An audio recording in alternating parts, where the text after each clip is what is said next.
Steph Curry. Steve Nash. Steph Curry. Steve Nash. Steph Curry. Steve Nash. The rush the other way by Nash. What a pass. Oh, what a shot from Curry. You got to make that shot after you get that kind of stuff from Steve Nash. You can't miss that one.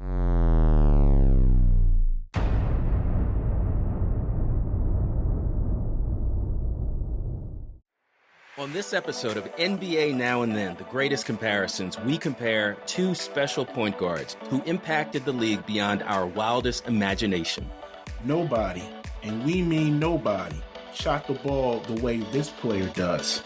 Their games took the NBA to new heights. When he played, he pushed the pace faster than any team in the league. 7 seconds or less. With such skill, it makes them incomparable to players in their own era. Proving doubters wrong was just part of their journey on the way to the Hall of Fame. We are proud to present to you Steph Curry and Steve Nash. I'm Uriah. I'm Maurice. I'm Lucas. And I'm Ben. And we're here to talk NBA Now and Then.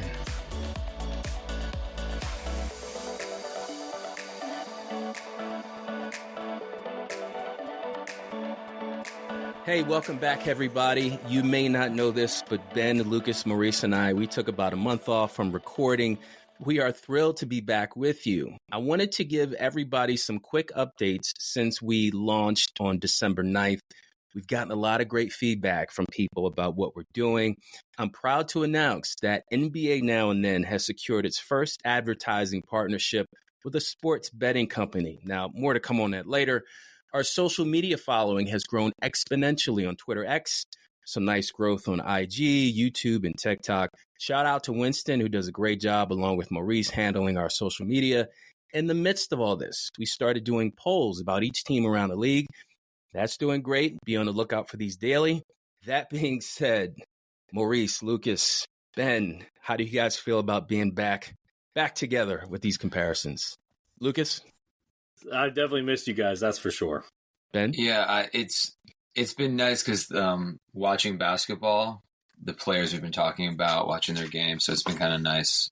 How about you, Maurice? Yeah, some of the players we focused on so far, some of the now players, looking good in the league right now. Yep. Shout out SGA. Oh, man. Having a really good season. Yeah. Watching this year, I'm like, oh, we need to talk about that guy. A lot of great comparisons coming up. I know Lucas and I, we were talking about expanding into a category. We'll get into that later. But let's get to the comparison. Why are we talking about these players? Two amazing guards. Let's go with Lucas first. Why are we talking Steph Curry and Steve Nash? I think the easy thing is that you can look at is that they both revolutionize how the game is played. Nash with his pace and Curry with the shooting. Maurice? Yeah, for me, both smaller guards, both are really good facilitators. Nash is more known for his passing, but Steph is also a really good passer. You know, we kind of forget that when we talk about the shooting, but really good facilitator as well. Yeah, Ben? Both went to college at smaller schools, overlooked in the draft. People didn't think they were athletic. Their careers are basically off of hard work, and so not necessarily athleticism. Oh, yeah, absolutely. I think the whole idea of these two guys revolutionizing things during their era, the passing, being overlooked, underestimated, Ben, like you were alluding to. I definitely have to mention the shooting aspect because both of these guys, no matter where they were on the floor, of course, Curry had a little more range to his game, but amazing shooters. First quarter, background. All right, it's time to talk about Chef Curry, a.k.a. the Human Torch, a.k.a. Threesis. But before he took on those nicknames, he was born... Wait a minute. Does anybody know Steph Curry's real name? Isn't it Walden? Wardell, right? It's Wardell. Wardell. Yeah. Waldo Curry? I don't know for sure. You were close. No, that's... I was like, no, it He's starts named with a after W. his dad, actually, right? Yeah. He's a junior, right? Guess Yeah. what, Ben? I did not know that. Really? I just thought his name was Stephen Curry. I didn't know it was Wardell. So yeah, he was born Wardell Stephen Curry II to Dell and Sonia Curry, March 14th, 1988, in Akron, Ohio. Another famous basketball player from there. Anyway, Steph has a brother, Seth, who plays for the Mavs. He still plays for the Mavs, right? Yeah, he does. Okay.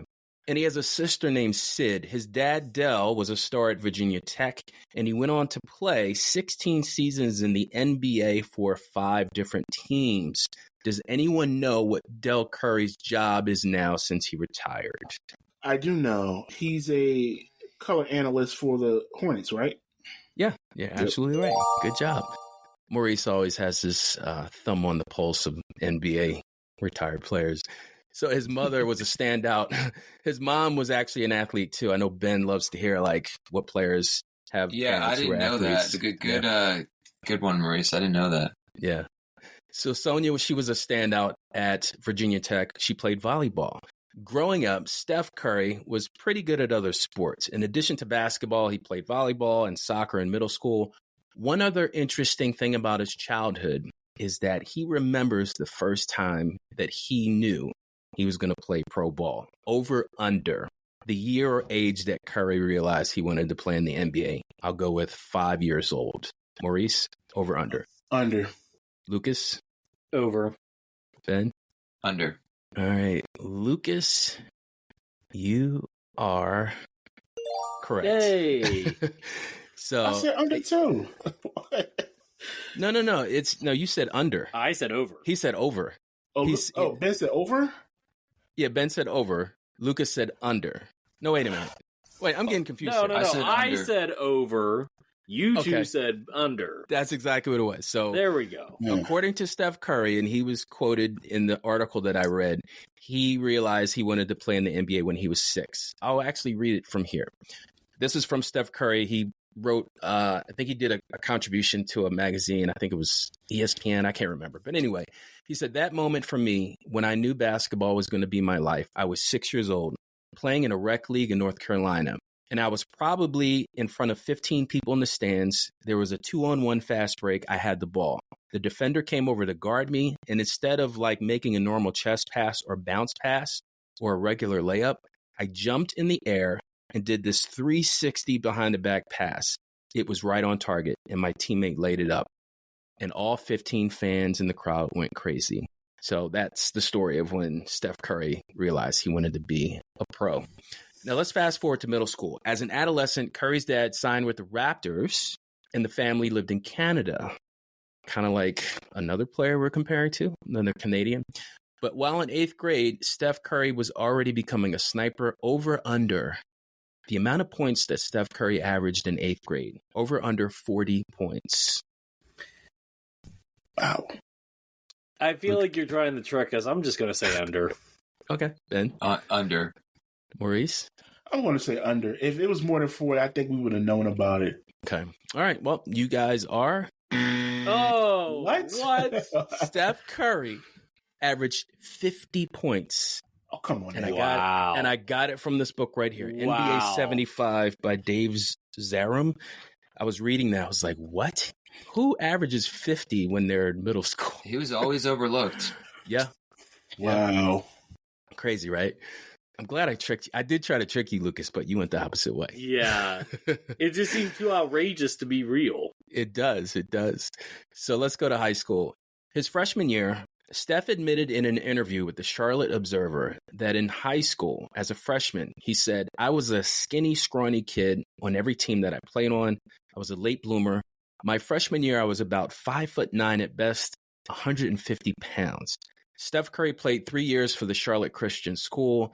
He led the Knights to 3 consecutive titles and 3 appearances in the state playoffs. Steph Curry was named to the all-conference, all-state teams his junior and senior years. I have $1 million for anyone that can correctly guess Steph Curry's high school jersey number. Since we're comparing it to 13. I'm going to go 3. I mean, he wore 30 in college and in the pros, so I'm going to go with 30. Keep it simple. The answer is he wore number 20. So, yeah, that's hard to come by. So I would have thought what Lucas said, which is 30. But I wore number 20 in high school, just saying. You wore number 20? Yeah. That was my number. All right. Yeah. What stands out to you about Steph Curry growing up? Let's go with Maurice first. For me, and you could easily just go on YouTube, there's a lot. There was a commercial I remember. Steph with his father. It was a Burger King commercial. I saw that. Anybody remember that? I do. I heard about it after the fact, but yeah. Steph was very visible as a kid early on because, mostly because his dad was a player. I remember there was an All-Star game too when Steph was on the court and he wore, I think his dad was playing with the Hornets at the time, so he wore the Hornets jersey. And then he brought that back a couple years ago where he wore the Hornets jersey on the sideline. I thought that was pretty cool. But once again, we're talking about a player whose father has NBA or professional experience. And as we talked about before, that goes a long way in the maturation and in the growth of a player when, you have that in your home. Absolutely. Lucas, what about you? Just the way that he dominated in middle and high school. I get that he was short, but I'm surprised he didn't get more college, interest. Yeah. What about you, Ben? Just because he's kind of the first, like Klay Thompson, the first wave of like sons of NBA players that we've seen. It's just such an interesting like upbringing, and he's kind of the first guy. Correct me if I'm wrong. That came from that, and we see it so often now, and it makes sense. Like you're around the best trainers, you're around a professional athlete who's raising you. So, all right. So you guys mentioned the whole thing about him being overlooked. Let's talk about his journey going into college. So Steph was not recruited. And I say that again, not recruited by big schools like UNC or Duke, even though he's from the Charlotte area, right? You would think they would at least give him a look. His first recruitment letter was actually from Colgate, which he said he opened the letter and he read it while he was in geography class as a junior. Kind of reminds me of when we talked about Kobe. He opened his college letter while he was in class. So we know that he would go to Davidson during his sophomore campaign in 07-08. He led Davidson to the Elite Eight as a number 10 seed. In 2008-2009, he led the entire nation in scoring as a junior, 28.6 points in 34 games. He scored 2,635 points over 3 years with the Wildcats and is the school's all-time leading scorer. With the 7th pick in the 2009 NBA Draft, the Golden State Warriors select Stephen Curry from Davidson College. The 6'3" junior guard out of Davidson, quite simply, is the best shooter in the draft. He's going to have to improve his decision-making a little bit with the ball in his hands, and his shot selection has got to get a little bit better. He's got really deep range. It goes beyond NBA range. What do you guys remember about his career at Davidson? Let's go with Ben first. The sophomore year, the Elite Eight, I think we all remember that. That was just like, that's the game where LeBron was on the sidelines. And he was just like must-watch TV. And I think that team was actually pretty decent. They were well coached. And I remember just like really rooting for them. They were the kind of the first, I mean, we see a lot of upsets now, but they were the first, like, they almost made the Final Four.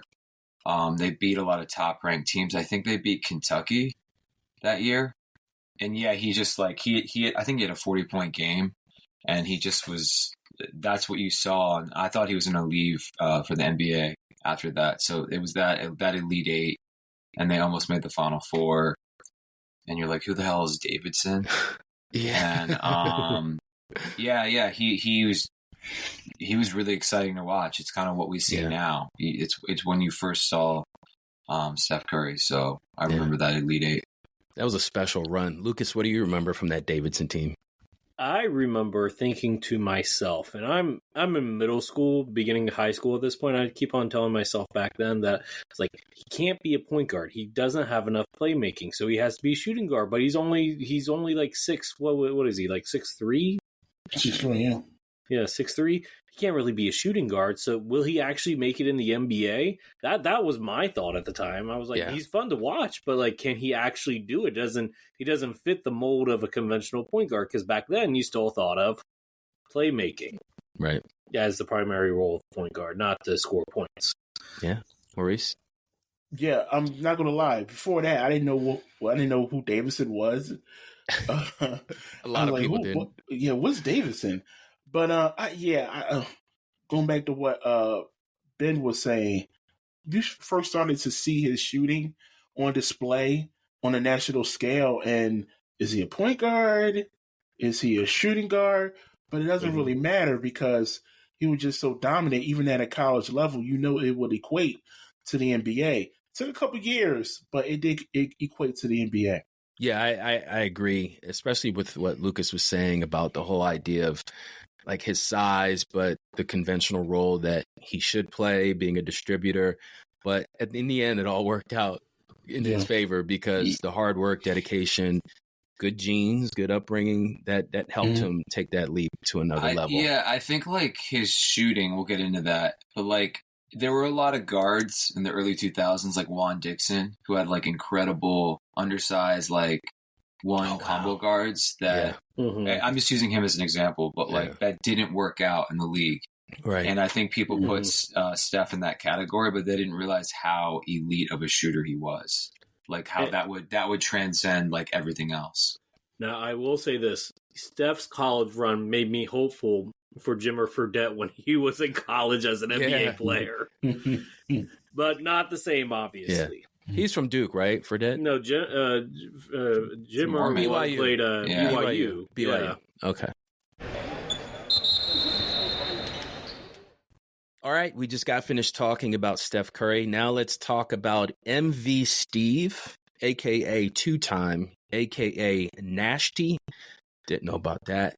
But before he got those nicknames, he was born Stephen John Nash on February 7th, 1974, in Johannesburg, South Africa. His dad played semi-pro soccer, and Jean, his mother, she played netball. I have no idea anybody know what netball is? No clue. No, not a clue. We'll have to look. Sounds like afterwards. Pickleball, but like weirder. South African pickleball. Yeah. Maybe. Nash's family immigrated to Canada because his parents did not want him growing up in the apartheid system in South Africa. His younger brother Martin played pro soccer, and his sister played in college. When he was 5 years old, Steve Nash started playing soccer himself, along with hockey, lacrosse, and chess. True or false? Steve Nash, as a kid, made an opponent cry after beating him in chess. That sounds true.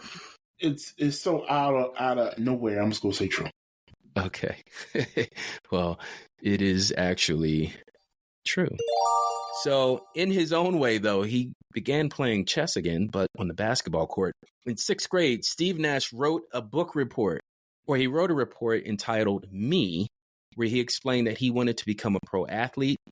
Steve Nash would shoot hundreds of free throws on the junior high school basketball court behind his house. Growing up, guys, another trivia, which two NBA stars did Steve Nash have posters hanging on his wall? Here's your hint. They're both 90s players. Lucas. Well, one of them has to be MJ. That's one. The other one, this is going to be tricky. Who's a playmaker in the 90s? Well, let's see.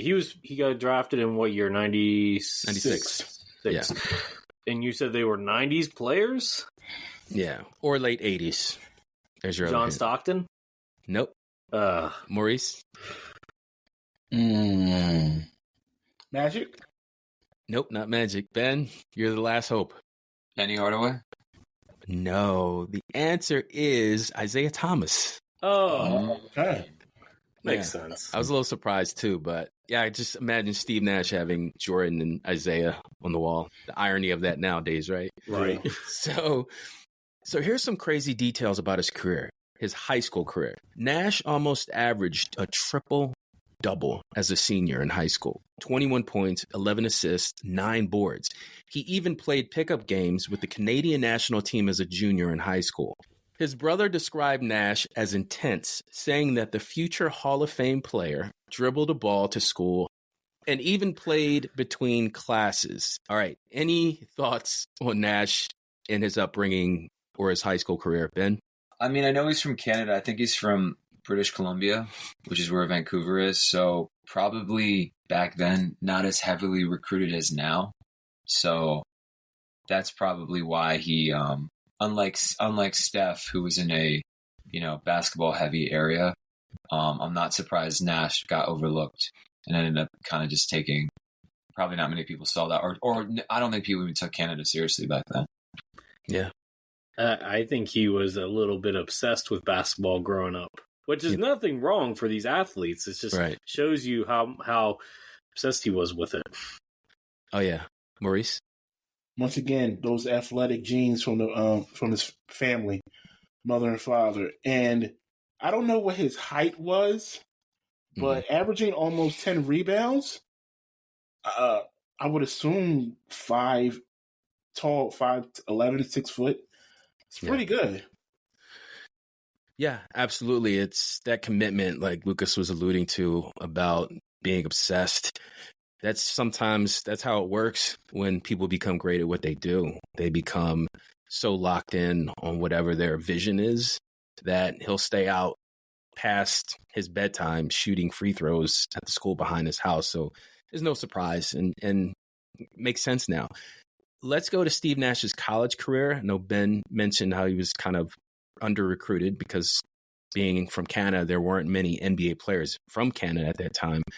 Ian Hyde Clay, which was Steve Nash's coach, he actually wrote letters to colleges trying to get him some recruitment attention, but rejection was a common response. Nash is quoted in an NBA.com interview. It was frustrating because I was watching college basketball on TV all the time thinking that I could play with this guy and that guy, but that I could play at certain schools and no one would ever show any interest. Now, eventually, Santa Clara offered him a spot on their team at Santa Clara. He played all 4 years. His best year was his junior year, where he averaged almost 21 points, 6.5 assists. Over under, we'll go at Lucas first. Career 3-point percentage, over under Lucas 40%. Over. Maurice? Over. Ben? Over. You are correct. He shot 40.1%. So always a good shooter. And let's do another over under. How about free throw percentage? Lucas, over under 87%. Over. Ben? Under. Maurice? Over. Ben, you are correct. 86.7. Just off by a little bit. Had to pull a Lucas on that one. Yeah. Here's an interesting fact. As a freshman, he was a bench player who helped 15th ranked Santa Clara in an upset win in the NCAA tournament, and they beat number 2 Arizona. I don't even remember that. In that game, Steve Nash knocked down 6 straight free throws in the final 31 seconds. Was that, what year was it? His senior? It was his freshman year. So I guess 91, 92, something like that. Nash was the WCC Player of the Year, 95-96. He led his conference in scoring and assists his junior year, which was first accomplished in that conference by John Stockton. After graduating with a degree in sociology, Steve Nash entered the 1996 NBA draft. With the 15th pick in the 1996 NBA draft, the Phoenix Suns select Steve Nash from the University of Santa Clara. Steve Nash, the first Bronco to go in the first round. Since when, you ask? 1969. Bud Ogden to Philadelphia. You remember that, Hubie? I sure do. As a matter of fact, one of my dearest friends, Carl Williams, was an assistant coach back then. Let's go with Maurice first. What do you think about Steve Nash's college career? I don't remember much about it. I wasn't watching Santa Clara, but really? Oh man, I thought everybody was watching Santa Clara. But yeah, I mean, what I can see from highlights was he had an NBA ready game, as in, and I spoke about it earlier, facilitating, passing. He was that prototypical guard at that particular time in the NBA where you can plug him in and he'll get you a certain amount of assists. He'll keep the offense moving in the half court. He'll get other guys involved, and he can make a jump shot. Kind of like a John Stockton. Yeah. Lucas, what about you? I mean, I guess I'm surprised he didn't transfer. Because, I mean, transferring was a thing back then. You could do it. You just had to sit out a year. And I figured for a guy like Nash, after a couple teams had seen how well he played, that they would be open to having him go to a bigger program, but that just never happened for one reason or another. We don't know for sure why. That's a great point. I never thought of that. Ben, what about you? I guess I'm surprised he didn't go enter the draft after you said his best statistical year was his junior year. Yeah. Because Santa Clara is like a smaller conference, but I think they play all the like California schools, most of them. So, and West Coast schools, which are, like the UCLAs, the Berkeleys, so he probably would have played against like Jason Kidd in college and all the UCLA, USC. So yeah, I'm a little surprised he stayed. Maybe he just really liked, the college. I'm sure it's like a nice school. So, and then, yeah, it is weird that like, it's weird just thinking now, like, cause he almost was a lottery pick. So it's weird now thinking like guys staying 4 years. It's just, I think the only recent thing we've seen is the guy, the Heat rookie, Jaime Jaquez. Yeah, that's the only one I've seen recently where it's like, oh yeah, like some guys should stay 4 years. Tyrese Halliburton was a junior, I want to say, or was it Obi Toppin? Obi was definitely a junior, or he was like a transfer. He was a weird because he played. He's in LaSalle's conference, so I would watch him. He was at Dayton, wasn't he? Yeah, he's in the A10. Yeah, so I saw him in college a little bit. Yeah, so I think that's just interesting to see. You rarely see that. That would be mine. So my take is, I think the whole idea of him being a freshman and being put in a high pressure situation, NCAA tournament. Yeah, they were the 15th seed and no one really expected them to beat Arizona. But I think being in that moment, there had to be pressure. But Nash, just like he did in his NBA career, was cool and calm under pressure, just sank those free throws, no problem. Just really interesting. I didn't know a lot about his college career. And Ben, you mentioned players that he played against. There's actually a photograph of Nash driving against Stephon Marbury. I have no idea if it was a tournament game or what game, but it was kind of cool to see those two guys going head to head.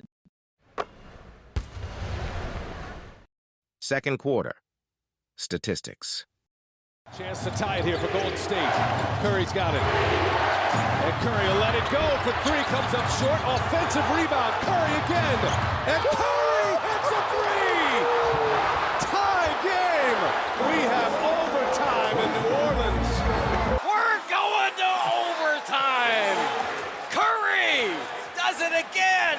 My goodness. And Curry delivers. It is amazing what Steph Curry can do with a basketball. Toward the baseline. Comes out left wing. Behind the back. An ankle breaker on Chris Paul. And he knocked down the jumper. Paul fell down. Curry just floored him with that move. Takes it out under the basket and suddenly goes 2 times behind his back to leave Paul on the ground and then finishes it off. Curry knocks down the jump shot. This guy is something.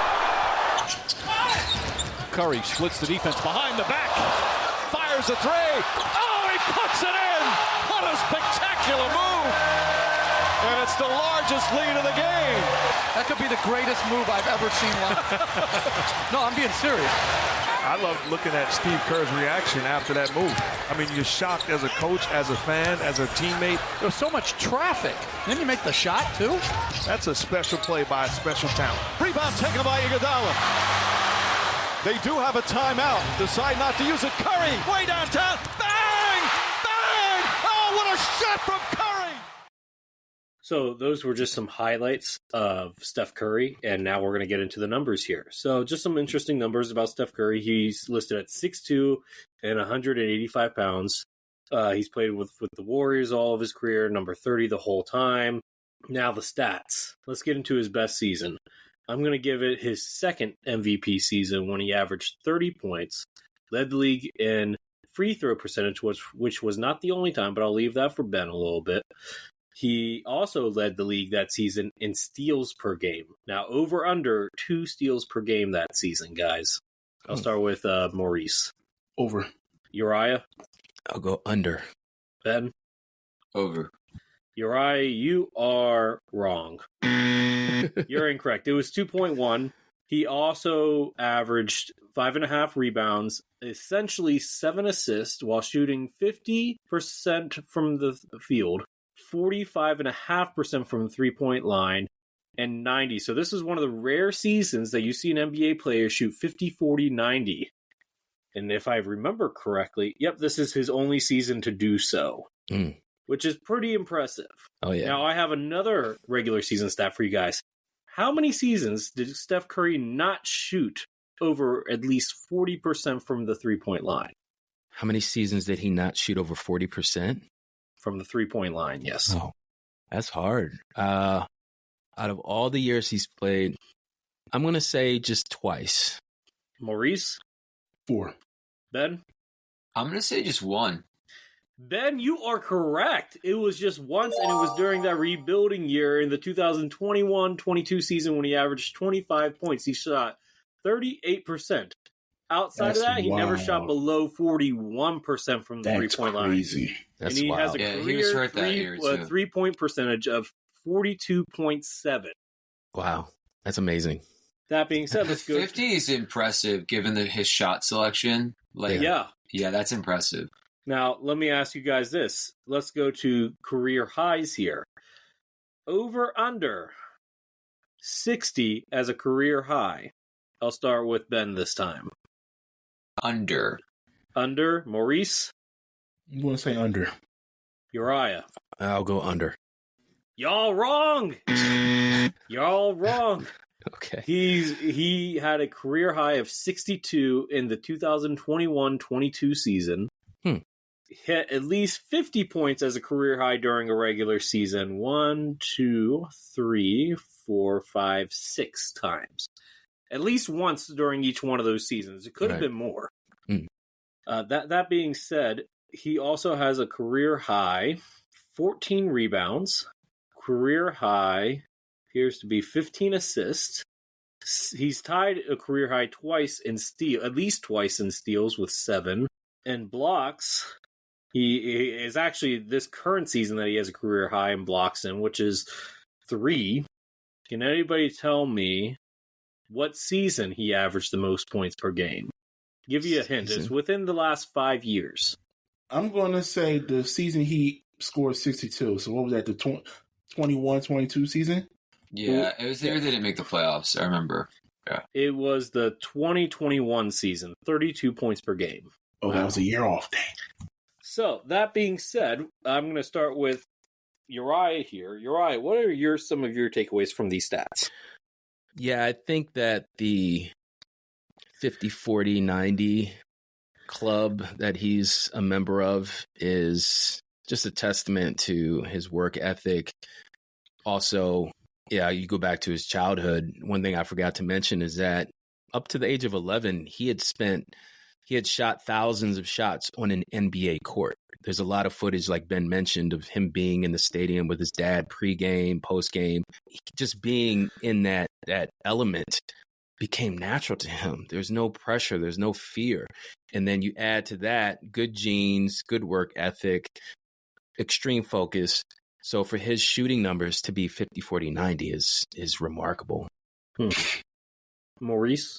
Yeah, to reiterate on that, I mean, we're going to talk a lot about Steph shooting because he's the greatest shooter of all time. But I don't know if people remember, but his dad was a really good shooter too.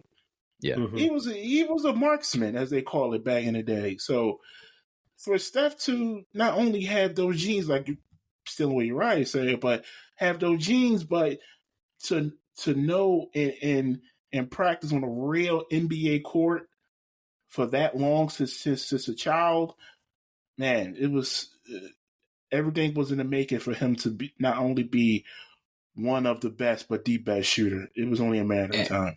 And think of the pickup games with his brother. Yeah, his brother's a great shooter too. Those family driveway games, this has been intense. I still hear they are intense. I remember hearing a Seth Curry interview where Seth said that they still go to the driveway. And you can argue that in terms of percentage, Seth is a better shooter. In terms of pure percentage. I've heard that, yeah. Yeah, because he is actually top 5 in all-time three-point percentage right now, I think. Last time I checked. But that was a few years ago when he was on the Sixers, so I'm not sure now, but I suspect that still holds true. Seth takes better quality 3-point shots, but Steph is just a clearly better shooter.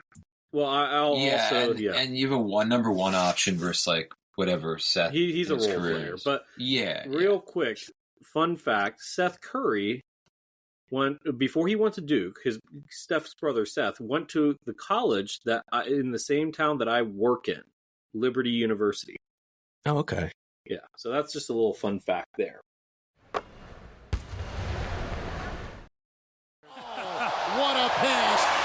There is Steve Nash. Vintage Steve Nash. Stop and came up with a rebound. Nash on the move. Beautiful pass. What a pass from Nash to Finley. That was a thing of beauty. Steve Nash made that one. 9 seconds to shoot it. Now Nash behind a Cliff Robinson screen.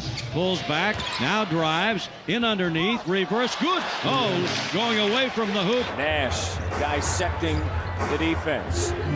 10 to shoot. Bradley again.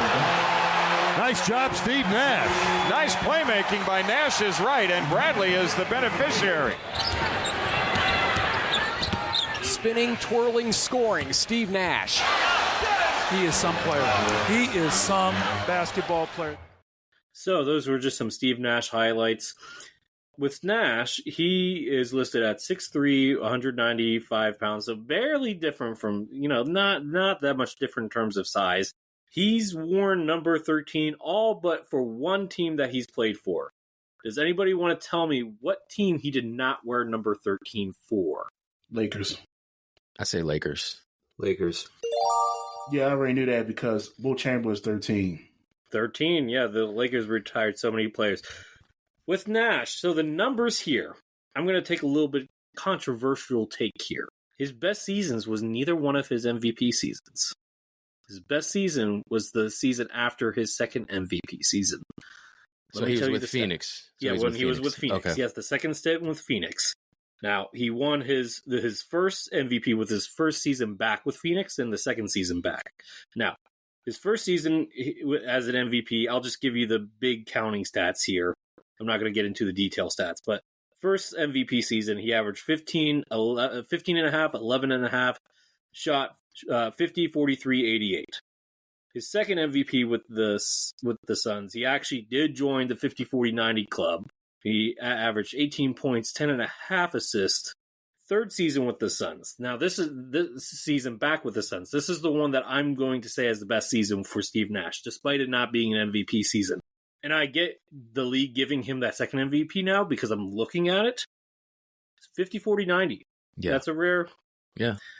So, he averaged 18.6 points, 11 and a half assists. He averaged 3.5 rebounds and less than a half steal and a half block per game. Turnovers wise, 3.8. But shooting wise, 53% from the field, which is better than either one of his MVP seasons.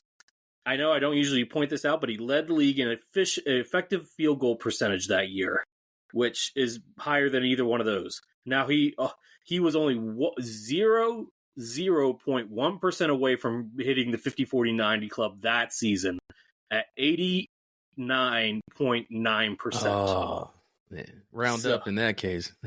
Yeah. So, that is why I will say neither one of his MVP seasons were his best season, but the season after his second MVP season was his best season. So, let me ask you guys, career high in scoring.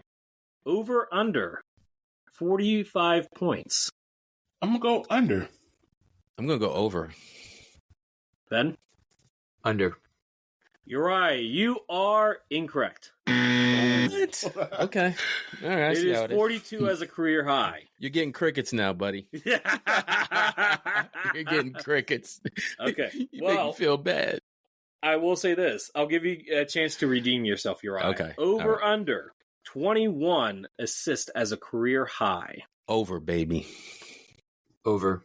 I think we all can agree over. Yes. Over. Yeah. There you go. It's 22 assists. Pretty close, though. Yeah. Okay, yeah. He reached 22 assists back in the 05-06 season. So, lines up with the second MVP season.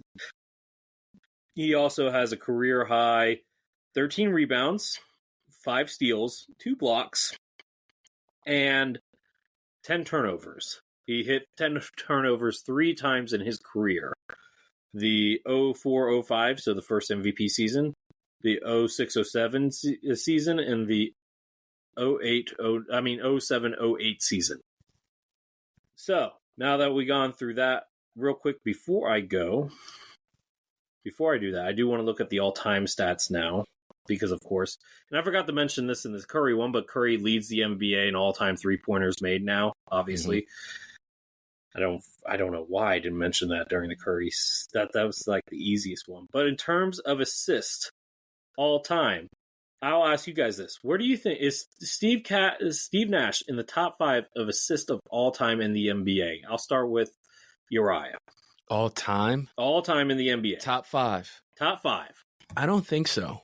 I'm going to say no. Ben? No. Maurice? Yes. Maurice is correct. What? He is 5th all time. Oh, really? You got to tell us all-time. who's in that list. Okay, now hang on. I'm gonna have to diverge. Oh no, here never for a mind. second. No. It's okay. It's okay. I don't mind. Just a guess. Just letting you know. I want to say Stockton, LeBron. Yep. LeBron's 4th. Stockton's 1. Magic. Not Magic. What? Ooh. Magic is 7th. Jason Kidd. Jason Kidd is 2nd. Yeah. Okay. That's it. Oh no, wait. No, you're there's missing number 3. I know who it is. Isaiah Thomas. No. I don't think you guys will get this one. Assist? Will Chamberlain. Will Chamberlain. No. If I give you the hint, it's going to be too easy. What decade? Which decade? He's played in multiple. I mean, Michael Jordan? No. Chris Paul. Oh, CP. Oh, wow. Okay. Oh, yeah. I should have got that one. Got that one. Chris Paul, yes. LeBron James he probably passed him within the past year, honestly, because he's about 300 ahead of Nash. Wow. 323 ahead of Nash right now. I don't think Chris Paul is going to reach. I don't think Chris Paul is going to reach Jason Kidd, and definitely not Stockton. No, Stockton is untouchable. No one's touching touching Stockton. Stockton has 15,806. Wow. And right now, Chris Paul, the highest active leader, is at 11,727. Okay. Yeah, so there's an outside chance he can catch Jason Kidd, but I don't think so. Interesting. Oh, that is very interesting. Hang on. So, if I'm looking at this correctly, and I think I am, who has the higher career 3-point percentage, Steph or Steve Nash? I say Nash. I'm going to say Nash. Nash, because he wasn't a number 1 offensive option. Yes, It is Nash, but it's only by 0.1%. Oh, okay. Nash had shot 42.8%, and Curry's at 42.7%. Yeah. And there is only 4 seasons that Nash shot under 40% from the 3-point line. Cool. And what's crazy about that, and go ahead, you finish. No, you're good. I was just going to ask you guys now. What's your opinion about go this? Go ahead and ask us. So what's your opinion about all this? The stats here. The 3-point percentage is crazy because Steve Nash played in a time where you weren't shooting threes at a high volume. So if you he wasn't. I mean, but if you put Nash in the current generation of the NBA, what does that look like? Is he a much better? Is he proclaimed to be one of the best shooters of all time, or does his scoring averages go balloon up? I think they balloon up. I think I heard somewhere that one thing that he wished he changed about his career was that he was more aggressive as a scorer. What was his career scoring average again? 14.3. Yeah, that could have easily been 21, 22 in today's game. Yeah. His skill set would have been. I mean, they were playing kind of a modern basketball, this Phoenix Suns team. A few years ago, I remember hearing about the Suns' pace of play back then versus that. Now, this is like before 2020, so I want to say like 2018, 2019. That season, those Suns would have been ranked in the bottom 5 in pace. which is crazy if you think about it. Yeah, that's crazy because that was the D'Antoni 7 seconds or less offense, right? Absolutely, yeah. Wow. And that was his role. That was his role because who he had on his team, they were meant to get up and run and get into the fast break. We'll get into team with Maurice, yeah. I'm sorry, Ben. I talked over you. What were you going to say about the stats? No, I was just saying his numbers would be. Oh, like you wanted me to comment on like what stood out? Yeah. I mean, the efficiency is really impressive. You with smaller guards, it is hard to say. Kind of not to jump into the teammates, but he did have. I think his teammates are very underrated. People don't realize how good Amari Stoudemire actually was. Sean Marion, and then they were really well coached. So I think his efficiency it stands out, but not to because he was working in a system, but I think the thing you have to look at both guards if you're comparing the efficiency is that Steph's difficulty of shot, he's like the most doubled player, him or Joel, and he takes incredibly difficult contested shots, and I think Steve Nash was a second or third option most games, and so I don't think like not to disrespect it, but I think that the efficiency police, let's say, I do think that you can't really compare those two, if that makes sense. I think the stat that Lucas said that stood out to me was the career high 23 assists, right, Lucas? 22 assists. 22? Yeah. That, for even any elite point guard that's ever stepped on an NBA court, it's one thing to get double-digit assists, but once you break that 20 assist mark, that means you're in a flow. That means you are dictating the flow of the offense. Your vision is on point. Now, I don't know who he played against, but once you get over 20 assists in the game, you join some elite company. So that's it wasn't just that he was in a flow; he got his teammates in a flow. Right. Because I don't know if there's many other players that got much higher in a single season. I mean, I know Scott Skiles did, right? But like outside of Skiles, like, do we know anybody that's gotten much higher? Well, in our episodes, there's a couple that we talked about. I think Isaiah Thomas, was it Magic and Isaiah. It was definitely Isaiah Thomas. Had over 20. Yeah, Isaiah had over 20. Yeah, Magic's had over 20. We haven't done Magic yet. Yeah, not yet. Not yet. There's a player currently that is consistently getting 20 assist games. On the Pacers. Yeah. We're gonna have to get him too. Yeah. But Maurice mentioned D'Antoni, and I remember researching for this, Lucas, and the whole 7 seconds or less. Once Steve Nash was put into that system, and that is what they were instructed to do day in and day out for every game, they really were the first team to play like small ball, other than the Golden State Warriors when you had Run TMC. But when you had Sean Marion at the 4 and Stoudemire at the 5, Nash was like, hey, let's go out and run. So that system was perfect for what he brought to the game. Stoudemire was a 4 on most other teams, and Sean was a 3 on most other teams. But in today's game, that would have been like, well, I mean, I don't know if Stoudemire would have held up defensively in today's game, but like, maybe that still, like, Sean Marion like did a lot of stuff that like you would ask like a Draymond Green to do of a 4 nowadays. Right. Third quarter, accolades. I love playing basketball. I mean, there's no doubt about it. This is something I've been doing since I was, mom and dad, 2, with Fisher-Price goals. I mean, my grandma's here. We were talking about it yesterday. She used to be my commentator. She used to be Bob Fitzgerald for me. Counting down the scores. I'd hit a game-winning shot or whatever, and I'd stumble over and give her a high five and stuff like that. So from that beginning to be standing here in front of you today, it's an incredible journey. A lot has gone into it. A lot of great people that I've met along the way that have every bit of to do with that trophy as I do. And I'm going to try to get through, obviously, people that are here and people that are watching that have been extremely significant in my journey. But if obviously I don't get to you and you had a part in it, please understand that. This hasn't sunk in at all. I'm on cloud 9, for sure. Obviously, we're in the middle of a playoff run, and that's the most important thing.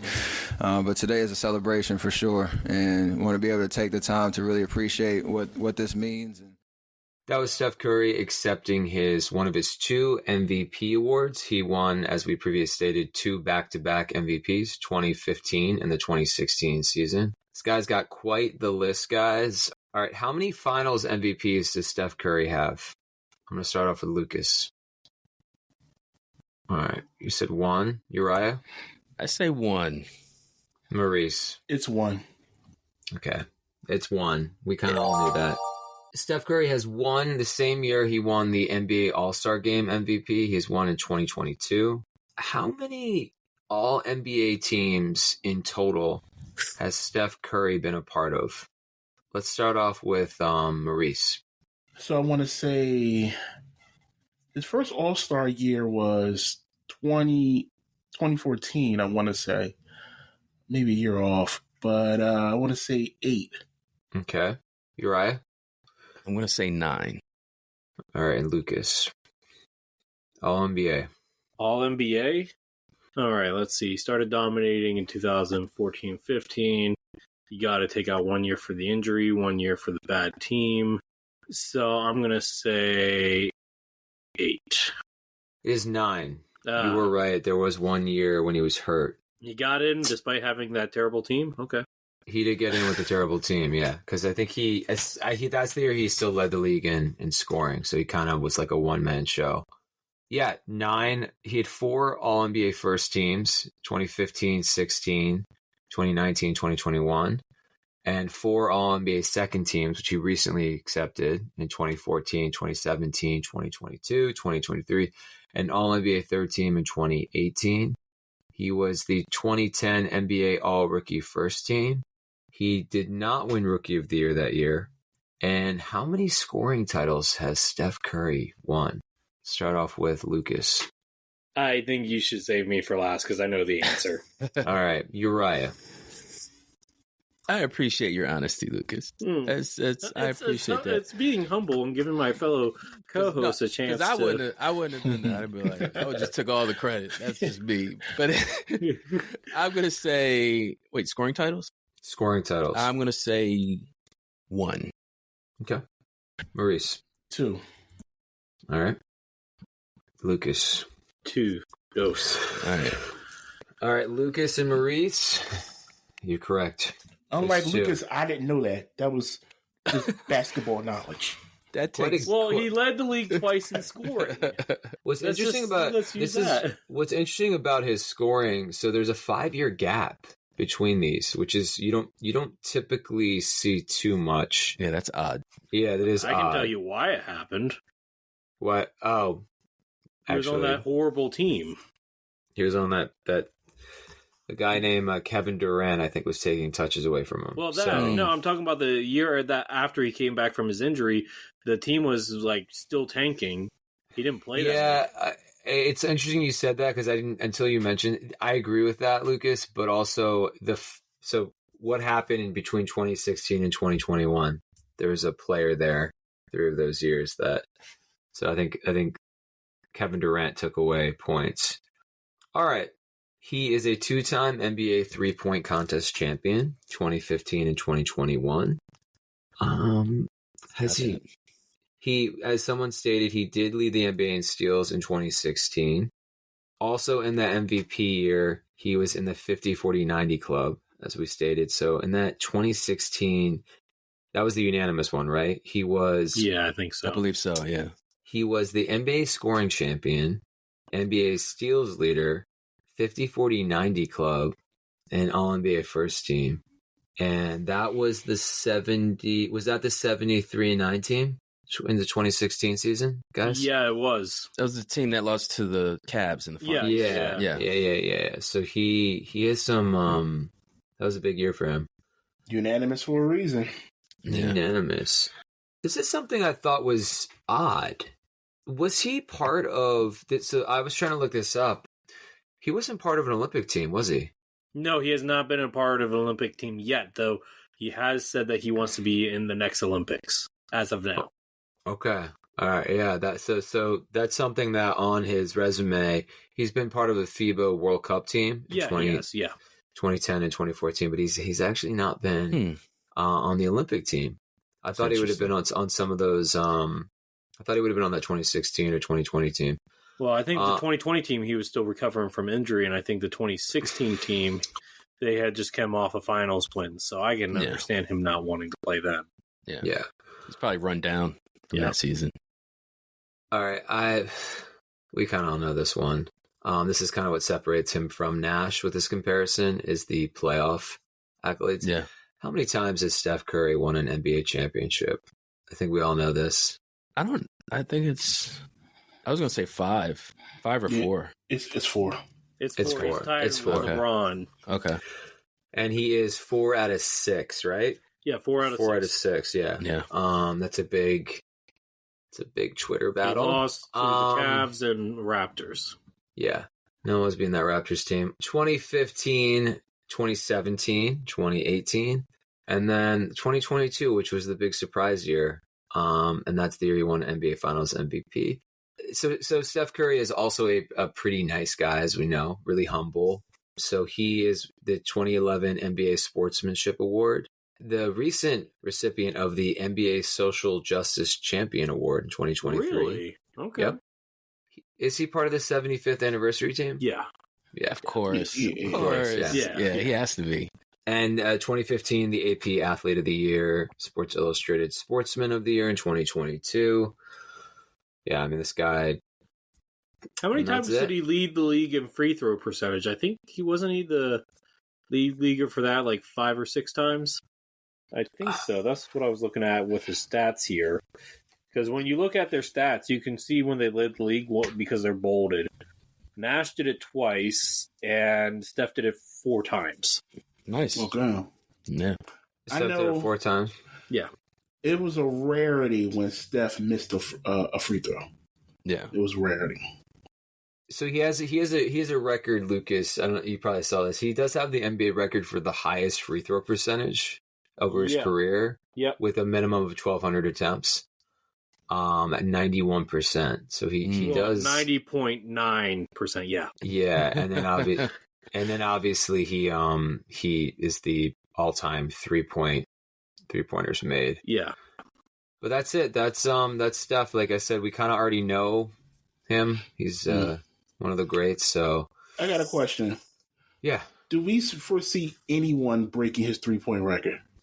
I don't think Clay's going to do it. No. I'm talking about the next generation or 2. I think someone can, just because the way the game's played today. You just have to find the right player who has that same shooting touch. I think there was a season that James Harden actually made more threes in a single season than Steph.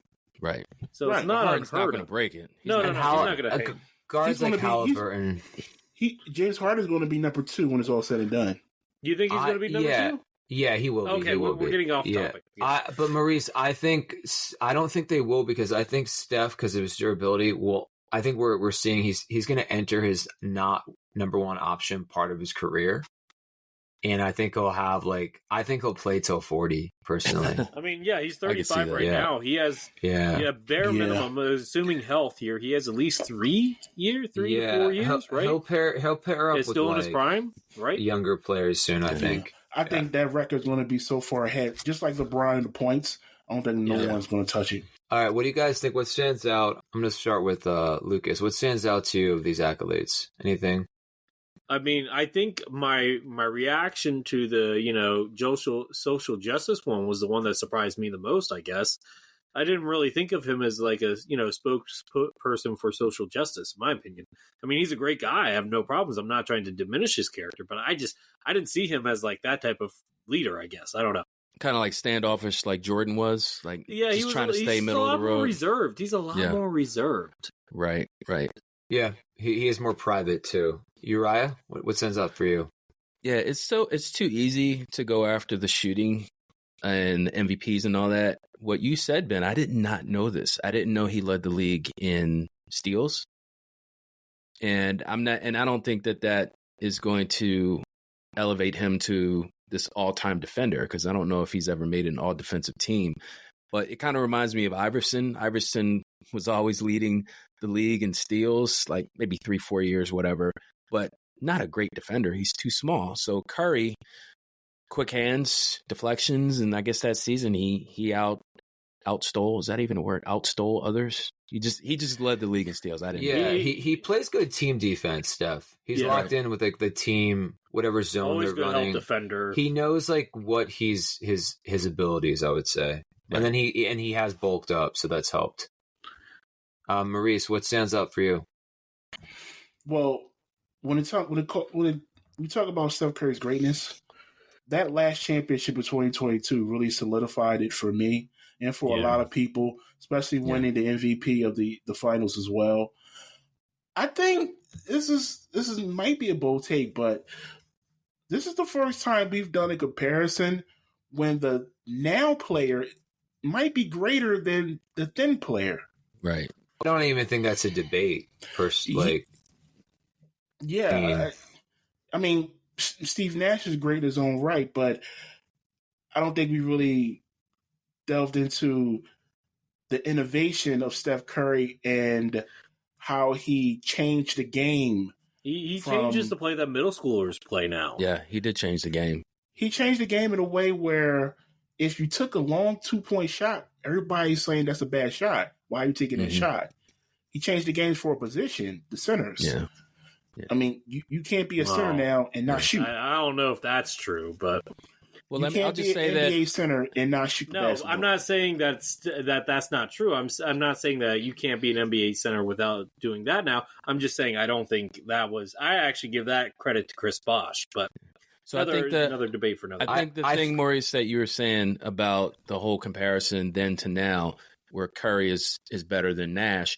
This comparison really is not about who's better. Let me kind of go back on that one now, and I'll say the impact Steph made now is more significant than the impact Steve Nash had in his era. That makes sense. That makes sense. I get that. Yeah, that's fair because like that only impacted how NBA teams played, and not even immediately.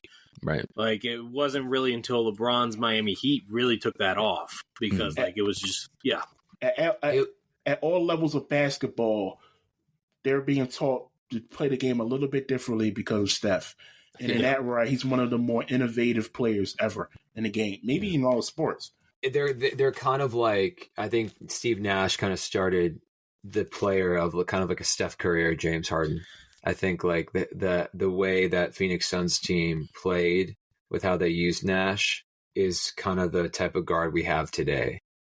In Steph Curry, James Harden. I mean, you're seeing it with like Tyrese Halliburton a little bit, that fast-paced guard who can shoot really well and pass really well. But yeah, I think it would have been nice to see Nash a couple years as like just like a 1A. Would have been nice to see. I would have loved to see those numbers just to have like a 28 and like 13 year or something. Like it would have been nice for him to get that. I know he won the MVPs, but yeah.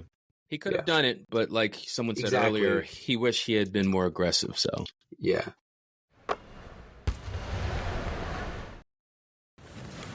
I was never ever supposed to be here. That's for sure. It's incredible feeling to walk up those stairs. You got Nelly off of Maui, and you got both of us in a coat. So this is a big night. So. First, I'd like to thank the Hall. This is an incredible part of our game to be curating and reliving the history of the game. It's a beautiful part of sharing what the foundations of this game are and what these generations of kids coming behind the generation before them get to know about our beautiful game. To go into the Hall with this class is incredible. Grant Hill, one of my favorite teammates of all time, and an incredible basketball player. Ray Allen, in the same draft, competed against each other our whole career. To watch you set records and win championships, an incredible honor for me to go in with you. Jason Kidd, he's only a year older than me, but I looked up to him the whole way. We go back to college, working out in summers and playing against each other and then following his career in the NBA and to play with him and to go in the Hall of Fame with him is incredible. So thank all of you. Of course.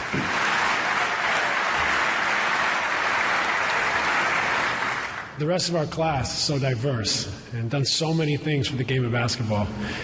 It's a privilege. I could go on about each of them and how much they amaze me for the things they've accomplished. So I'll just say it's a real honor to go in with all of you guys. So that is Steve Nash accepting his Hall of Fame award.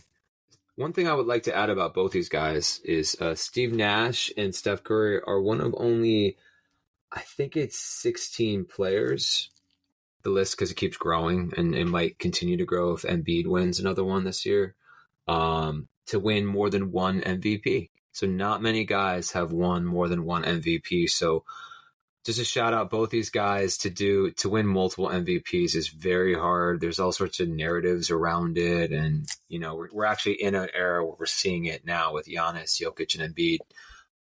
So yeah, I think one of only 16, I believe, players to win multiple MVPs. It's big time. So yeah. We've already established he's won 2 MVPs, also back-to-back. So very similar to Steph. He won it in the 2005-2006 season. Thinking about the guard play in 2005, 2006, we've said this on pods before, that is prime Kobe Bryant. I believe that is the year Kobe scored 81 points. He also led the league in scoring, averaging over 35 one of those years. How many All-Star games has Steve Nash been a part of? I'm going to start off with Lucas. I believe it's 8. Maurice.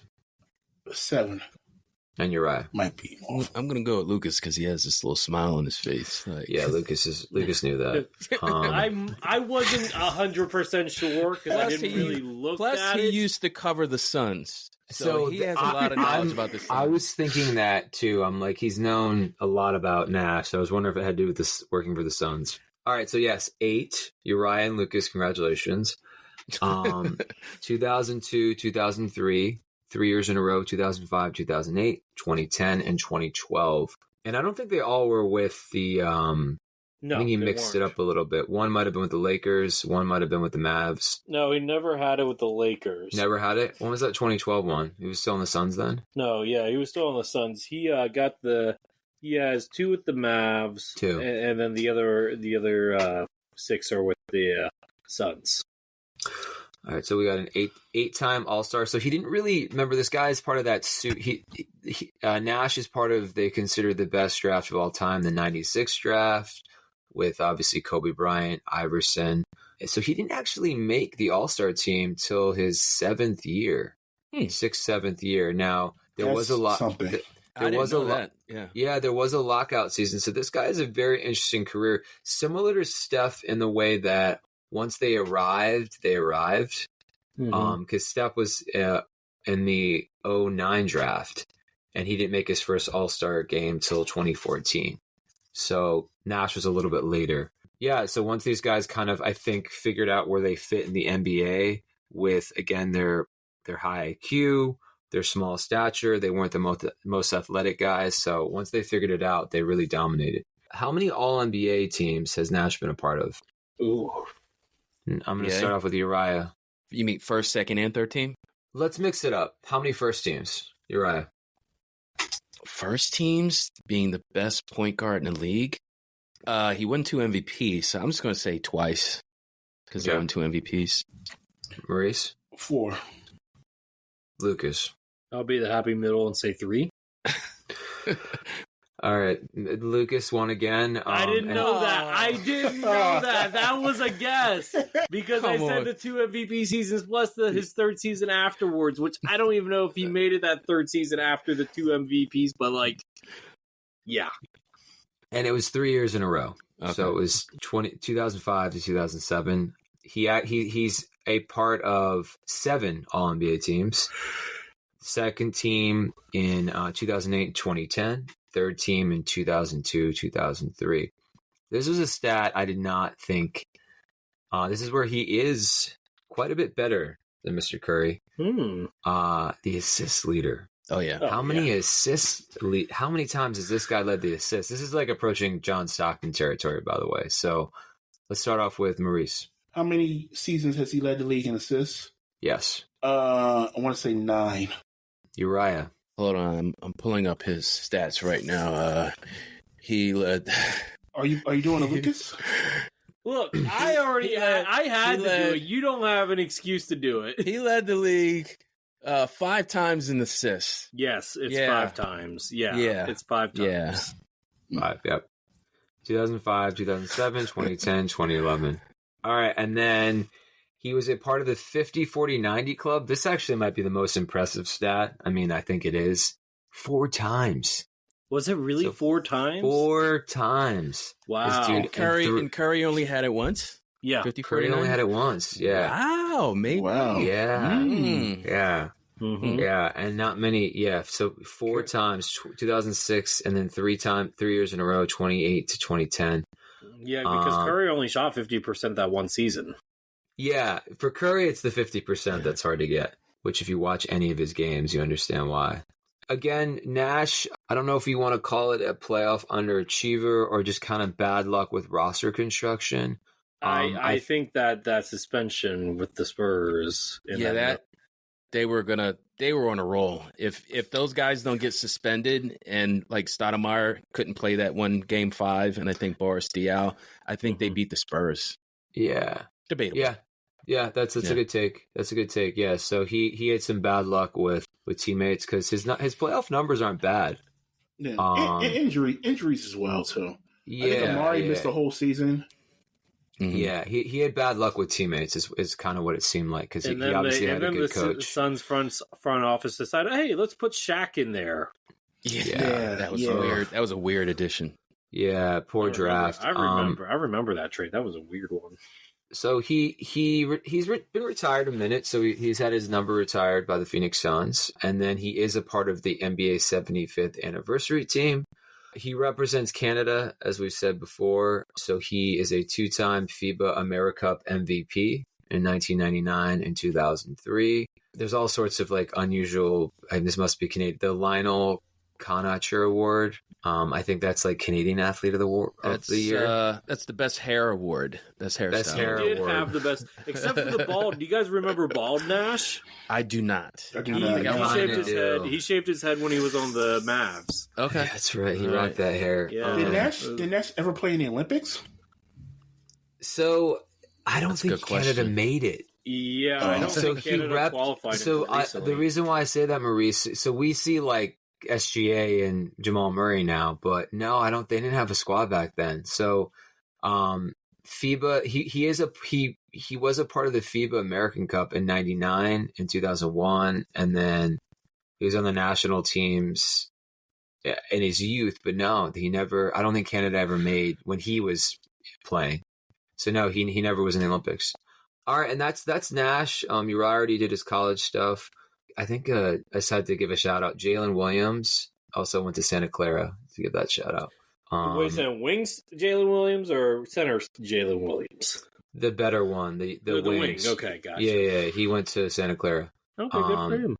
All right, what do you guys think of this? What stands out? Uriah, you go. So, the highlights for Nash, I watched a whole bunch of them last night, and he was so fun to watch. Curry's fun to watch too, especially when he's shooting long-range threes. But Nash, I'll be honest, might have been a more complete player. And because you brought up Ben, and we're creating distinctions here, he might just be an overall better shooter because 50, 40, 90, 4 years. I did not know that. Curry did it once.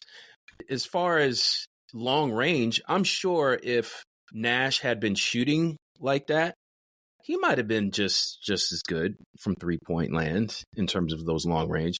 It's debatable. But I think Nash, I think the one thing that stands out to me, other than the fact that he won back-to-back MVPs, is the fact of leading the league in assists, which I think I brought up. I think I mentioned that because I'm just locked into my basketball knowledge like Maurice. Especially when I'm looking at my phone right in front of you guys. But no, quite honestly, another thing that distinguishes Nash from Curry is Nash was double-digit assists So you can't ignore the greatness of a distributor and an outstanding playmaker. So that's what I take away. Yeah, that's a good take. And then Lucas mentioned he almost had it a fifth year. Or it was Curry. Yeah, but Nash has always kind of almost had it too. No, it was Nash that almost had it the fifth year after his second MVP. Yeah. Was he a point 1 points away percentage wise? Crazy. Yeah. All right, Lucas. What stands out? I mean, for me, look, Curry had the unanimous MVP, and you could argue that Steve Nash had the most controversial MVPs. I'm going to leave it as that, let the viewers decide, but I think that in terms of MVP voting, that you could say that Nash's MVPs were the most controversial at the time, and you brought it up with Kobe's season and everything, so that's what I'll say to that. Yeah, but I think it's just the players he won it over were also in their prime, and even Shaq. I think that one Shaq year. Yeah. Maurice, what stands out to you? We've talked about 50, 40, 90, the whole podcast and this episode.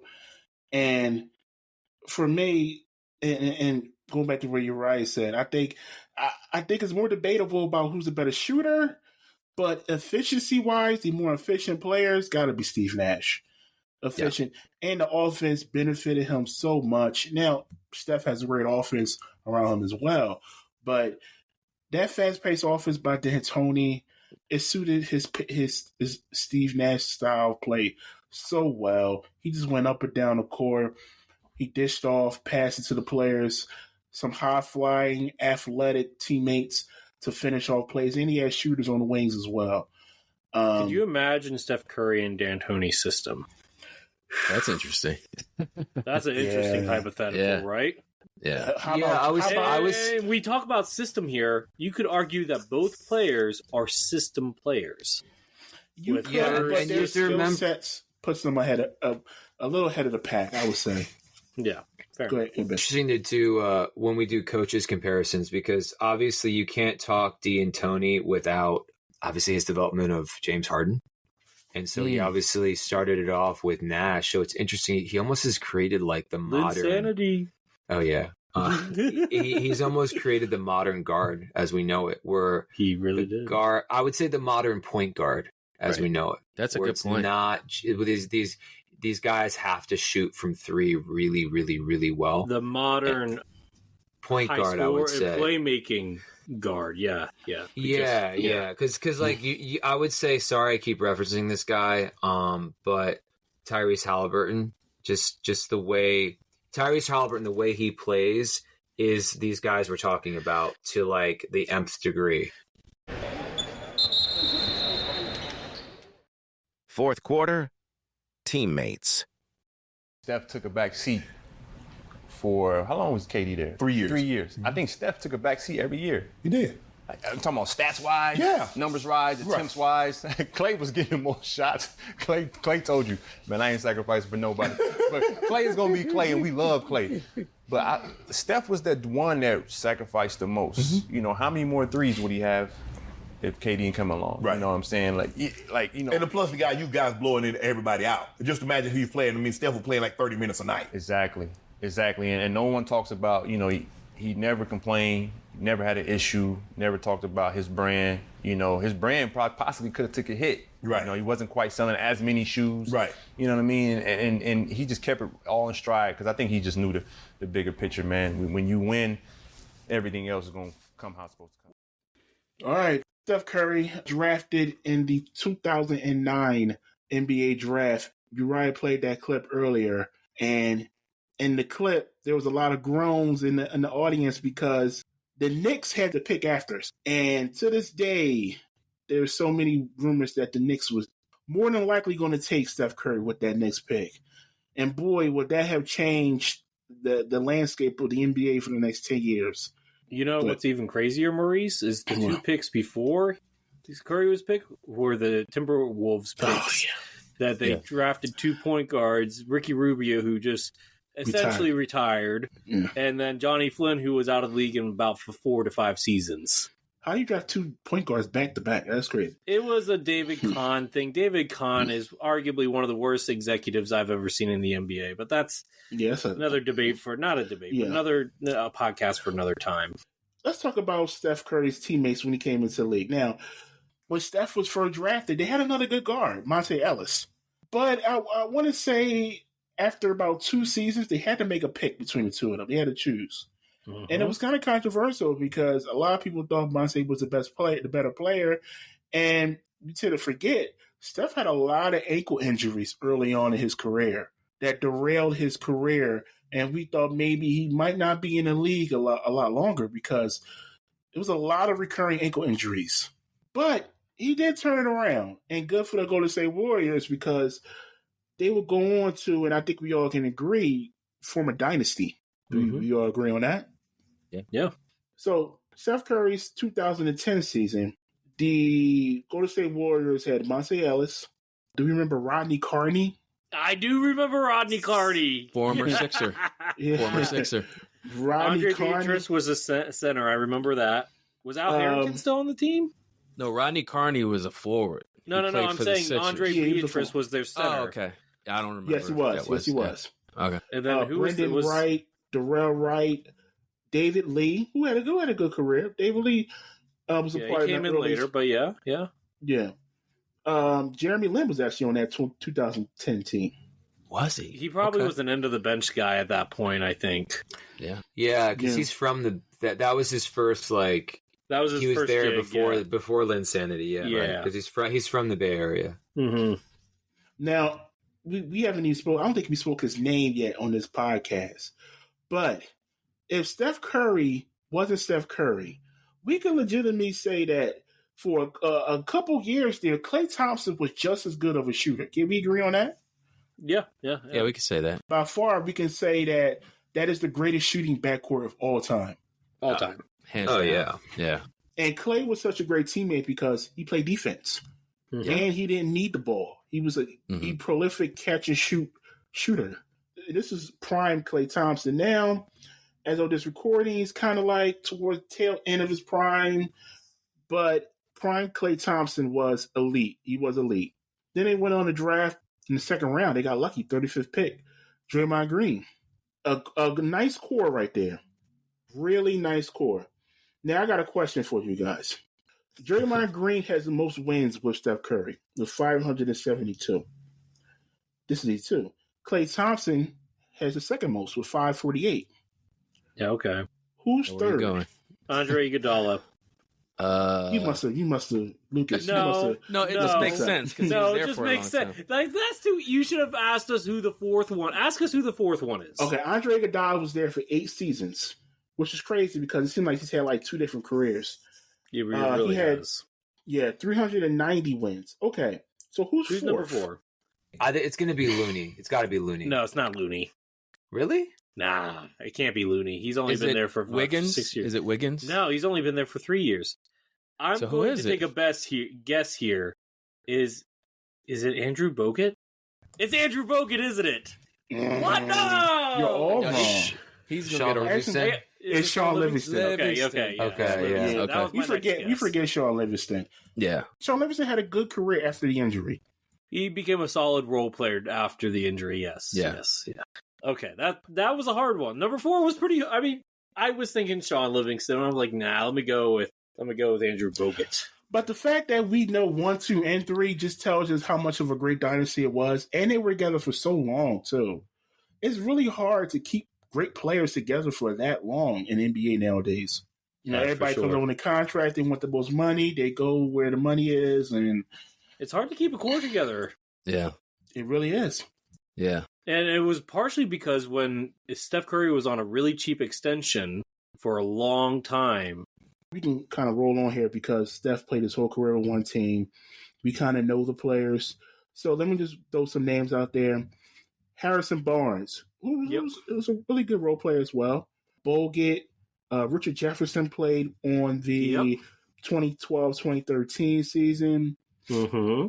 Brandon Rush, you guys remember him? Yeah, I remember. I liked Brandon Rush. He was a fun guy. He used to play for the Lakers, right? Maybe. Or no?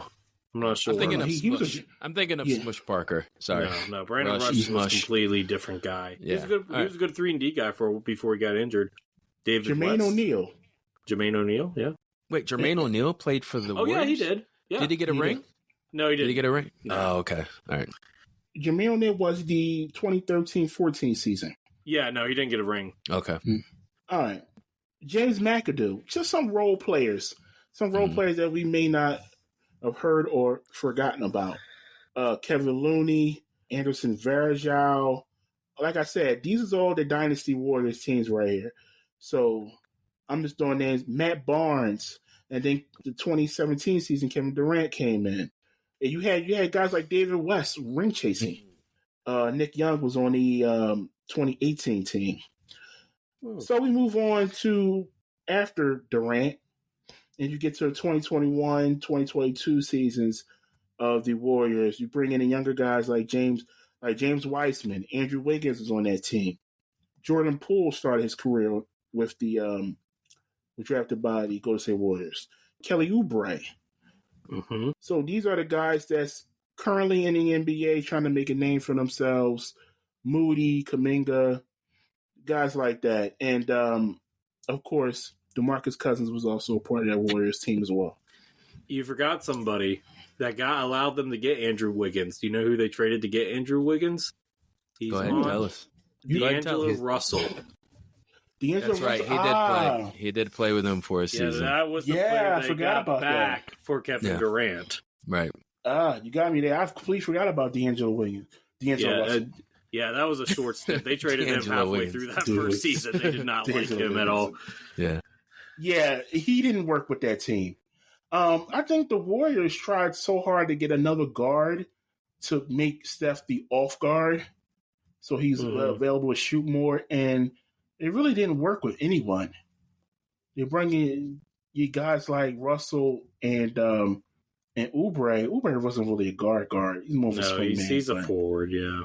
So after the Warriors dynasty, and as of this recording, they're kind of like a playing team now.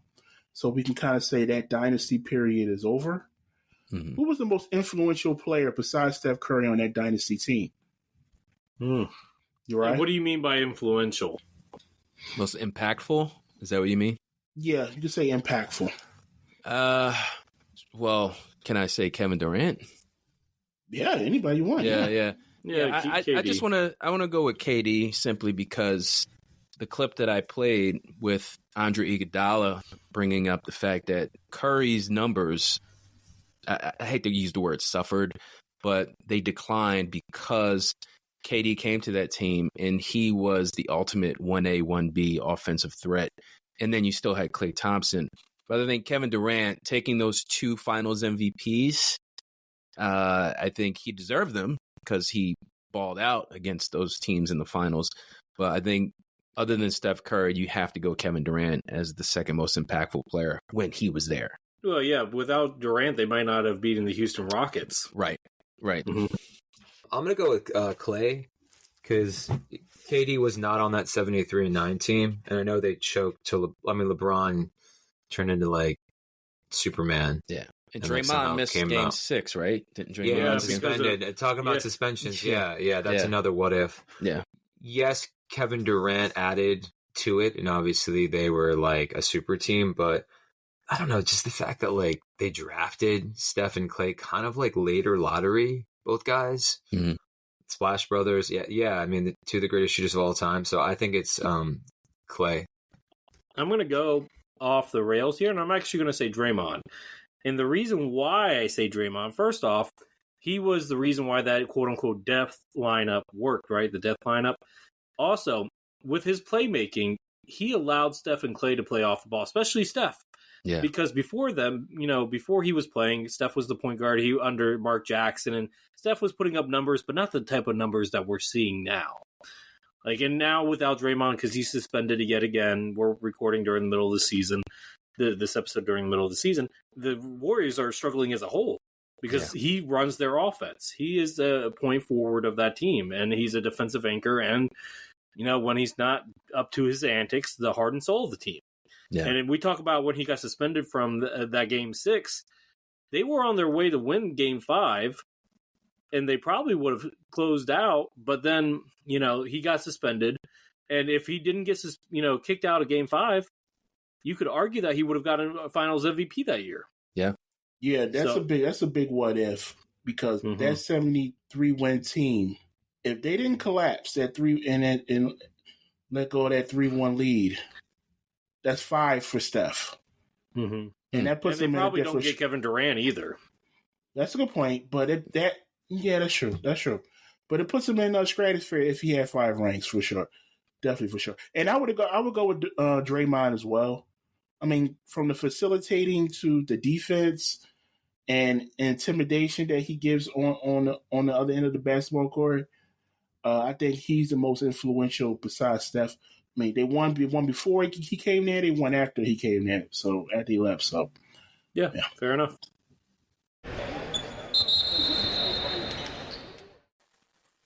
I think we came a long way from those 2 brutal haircuts we saw there. You had the frosted tips you had.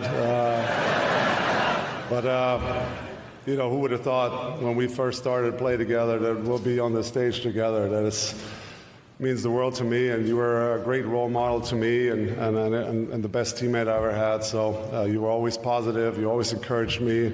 We worked our butts off at night, went back to the gym. So and you became a friend for life. So thank you, my friend. And that was Dirk at his Hall of Fame speech talking about Steve Nash. Yeah, I think from a talent standpoint, those two were the best teammates for each other. Wish it would have lasted longer in Dallas, though, but it didn't work. But back to Steve Nash, drafted in the 96 NBA draft. We definitely got to do an episode on that 96 draft paired to something else, one of the other great draft classes. But drafted in the 96 draft, Steve Nash was drafted to the Phoenix Suns. And, when I'm doing the research for this, I always ask myself, why wasn't Steve Nash more impactful early on in his career? Well, just looking at the roster, I can answer the question myself. He was behind 3 point guards. Yeah. And you ask yourself, why did the Phoenix Suns draft another point guard? Their point guards were Jason Kidd, Hall of Famer, Kevin Johnson, who is not a Hall of Famer, but franchise cornerstone. Yeah, and Sam Cassell. Oh, Sam Cassell was on that team? I forgot about that. Sam Cassell was on that team. So he was really the 4th point guard on that team. So you can kind of see why he didn't make a big impact. Danny Manning was on that Phoenix Suns team. Robert Horry was on that team. Michael Finley was on that team. AC Green was on that team. Rex Chapman, Cedric Ceballos. That was a really good Phoenix Suns team in 96. Yeah. Yeah, Barkley just left. They were only a year or two away from being like contenders. So this was the 96-97 Phoenix Suns. That's a really good roster. Really good roster. Now, the Phoenix Suns, they traded Steve Nash because he didn't get the opportunity to do anything on that team. So they traded Steve Nash to the Dallas Mavericks for Martin Millsap, Bubba Wells, Pat Garrity, and a later draft pick that will become Shawn Marion. All I know is there's a Bubba in there, and I had no idea there was ever a Bubba in the NBA. Wow, ain't that something? So the Phoenix Suns traded Steve Nash, and they got a pick back that became Shawn Marion. And eventually he would re-sign with the Phoenix Suns, and that would become one of their core players. So we move on to the Dallas Mavericks. Now, the Dallas Mavericks were a really competitive basketball team. The 02-03 Dallas Mavericks was 60-22. They were second in the West. The 02-03 Mavericks. I forget that the Mavericks was really that good. And this is during the Kobe Shaq era in the West. And you still had Duncan and Robinson. I remember that because I think that was the time when Sacramento was really good too. So you had Jason Williams and T-Wolves with KG. That was a good era of basketball. It really was. That's right, because I'm looking that up. Michael Finley, and they had Van Axel and LaFrance. Wow, that's right. That was a good team. Bradley was on that team, right? Yeah. I forgot they still had Finley. Yeah. Man, Nick Van Axel. Yeah. Wow. Yeah, so they had Sean Bradley, Rajah Bell, coming off the Sixers run, Michael Finley, future coach Adrian Griffin, Avery Johnson, Popeye Jones, that's the name right there. Popeye. Rafe LaFrenz, Nick Van Axel, and of course Steve Nash and Dirk Nowitzki. Now, I got a question. This is a what if. If Steve Nash stayed with the Mavericks, would they win a championship? I'll go first. Go ahead, Ray. I think they could have. And the reason why is because when Dirk played and he won a championship, the point guard that they had was nowhere near as good as Steve Nash. Was it J.J. Barea or was it Jason Terry? Are you talking about the first time they made the finals in 06? No. Well, I guess, that's a good point. Kidd the second time. The first time was Kidd's Devin Harris. The second time was Devin Harris. Right. So I think Jason Kidd, yes, he was on that team. I think they won a championship.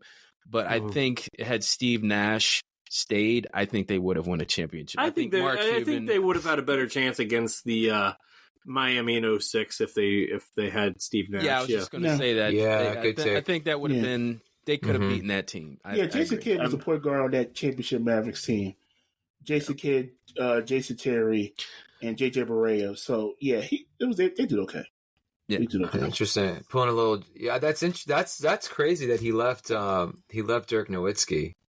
Wow, that is nuts. Well, because the Mavs didn't want to pay him, and Mark Cuban says up to this date that was the biggest mistake of his career as an owner. Huge mistake. I didn't realize there was a Jimmy Butler scandal before the Jimmy Butler scandal, so it's good to know. Yeah, when Steve Nash was a free agent, remember he was 30 at that time. He was a little older. He was 30. They didn't want to pay him the big money. Yeah, they didn't want to pay him the big money. So, like I said, it was Phoenix Suns' benefit. He went right back to Phoenix. They had a brand new roster and a coach that was ready to come in and implement an offense that benefited Steve Nash's play style. Rajah Bell was on that Phoenix Suns. See, now I'm going to I'm going to skip ahead a little bit, go to the 05-06, because that was Steve Nash's second MVP season. And they finished first in the Pacific Division with 54 wins. A very underrated player, Boris Diaw. Mm-hmm. I liked his game a lot. He was a versatile big that can go inside and outside. Kind of the archetype of players that we see now in the NBA at the center position. Eddie House, Brian Grant, Jim Jackson. Of course, his two best players on that team, Amari Stoudemire and Sean Marion. Was Joe Johnson on that team? I said he was on Jim Jackson. No, I said it was Joe Johnson on the team at that point. I think he was on the team before they traded him. Yeah, he was on the team the year before? Yes, the year before. Okay, it was the 04-05 Joe Johnson was on it. Joe Johnson didn't really come into his own until when he got traded. Atlanta, yeah. Atlanta. Let me throw a question at you guys, and I'm going to ask the same question. Who had the most wins with Steve Nash? With which team, though? All together. All time. All time. I'm going to start this one with Lucas. This is tough. I'll give you the number. The number is 297. I'm going to give it to... I don't feel great about this, but I'm going to say Amari. Ben? Actually, no. I take it back. No. Rajah Bell. Okay. You can take Rajah Bell. All right. Because it's not him. No, I don't think it's going to be Amari because he left for New York. Sean Marion. Uriah is on his phone. I'm looking it up real quick. Oh, why are you cheating? I'm joking. I was honestly going to say, I thought Lucas was going to change his mind and say Sean Marion. I'm going to agree with Ben. I'm going to say Sean Marion. With 297 wins, the person who has the most wins with Steve Nash is Leonardo Barbosa. Really? Wow. Shut up. There you go. Barbosa? Okay. Barbosa. Okay. I like Barbosa. And he was a good player, too. He was. Didn't he play with Golden State? He played with Curry, too. Yes, Yeah. Wow. He did. That's interesting. Yeah. He did. I was going to mention that. That's the connection between the two of them. So let's move on to I think we move on to the Lakers. The 2012 Lakers. Ben shaking his head. Oh, yeah. One more shout out to a former Suns teammate of his, Channing Frye. Channing Frye. Okay. Yep, Channing Frye. So Steve Nash joins via sign and trade the 2012-2013 Los Angeles Lakers. Now, this is after their 2 championships.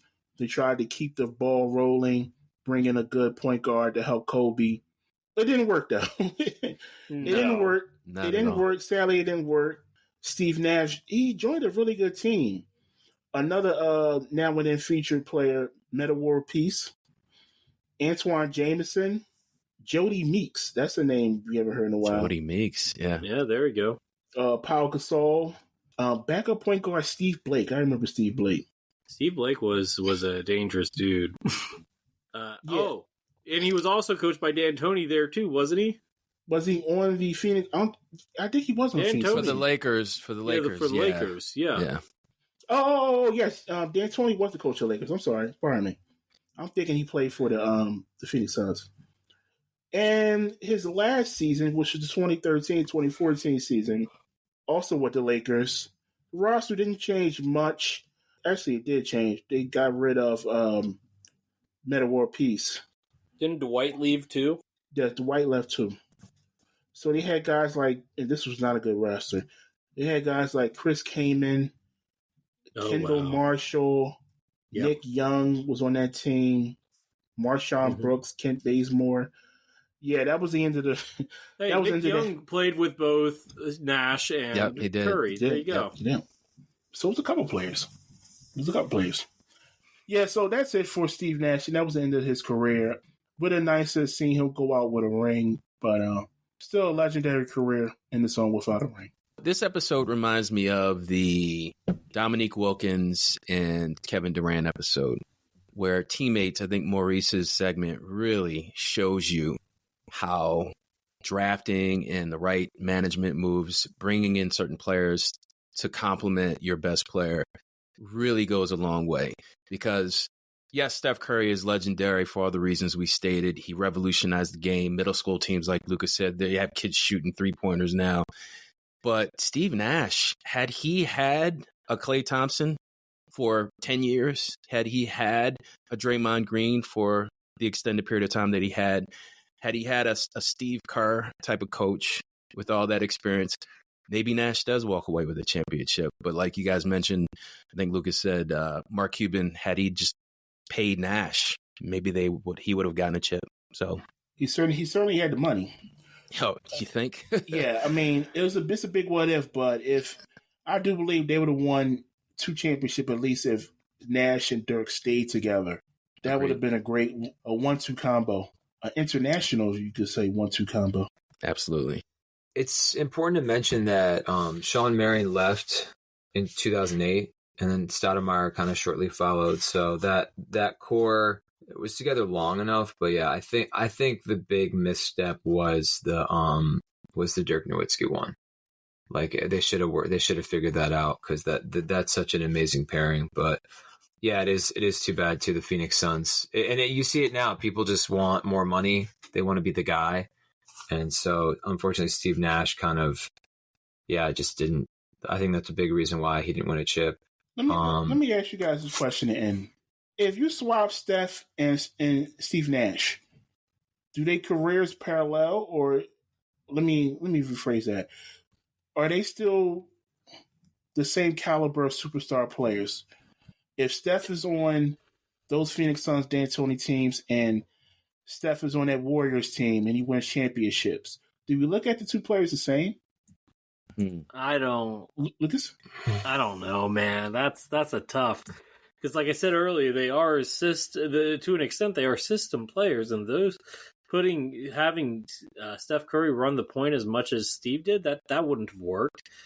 Now, maybe Steve could have done a better job, done better in Kerr's system, but it wouldn't have been the same either, just based off the sheer volume. I don't know. I'm not going to say that. I'm not going to make a decision on that. Yeah, part of their success is he's doubled the whole game, and Steve Nash doesn't have that luxury.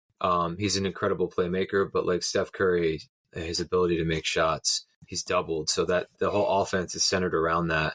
And so you can't really say Nash. No offense to Nash, he couldn't touch that. He can't do that. I don't know, because if Steve Nash had Klay Thompson and he had Draymond Green, Right, but those guys' excellence is a large part due to their open because Steph has doubled so much, if that makes sense. So I don't think Nash has that same skill set. But I think because Nash is just as good of a three-point shooter, he still stretches the floor and he's still a threat. So maybe and the playmaking. Yeah, his playmaking. I mean, geez. I mean, but then Draymond doesn't become as effective because he doesn't have the ball in his hands. He's not a good shooter. So maybe they don't win a chip. But it's a good question.